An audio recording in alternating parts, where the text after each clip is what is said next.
Everyone wants to be elite, but very few want to live like it. What excuse are you using right now to avoid reaching an elite level? And again, if mom and dad aren't telling you to work out, are you actually doing the work? Are you going to do it? If someone has to remind you to train, you don't want it bad enough. You don't have to be the best player on a bad team to get noticed. In fact, that rarely works. I would rather recruit a role player from a strong program than a volume scorer on a weak one. If you want to be recruited, you need to be seen. End of sentence, period, whatever you need to say. The better the student, the more options you have. College coaches want athletes they can trust academically.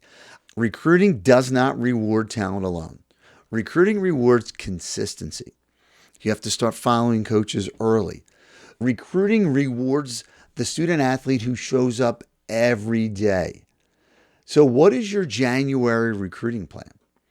The start of the new year matters. You're a sophomore. Start learning the recruiting process. You might think you know what to do and when to do it, but you have to understand that this is a totally different ball game than you've ever seen before.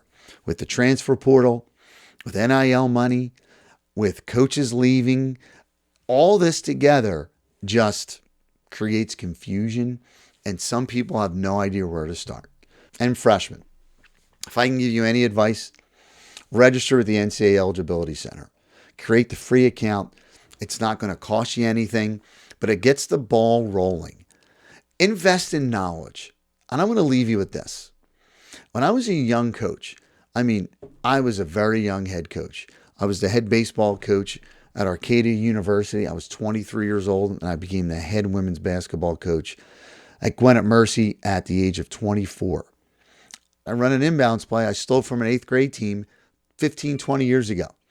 I'm not a recruiting service. You're not going to pay me to spam email a million coaches and follow up with those coaches with millions of other spam emails. That's not what recruiting is. Recruiting is relationships.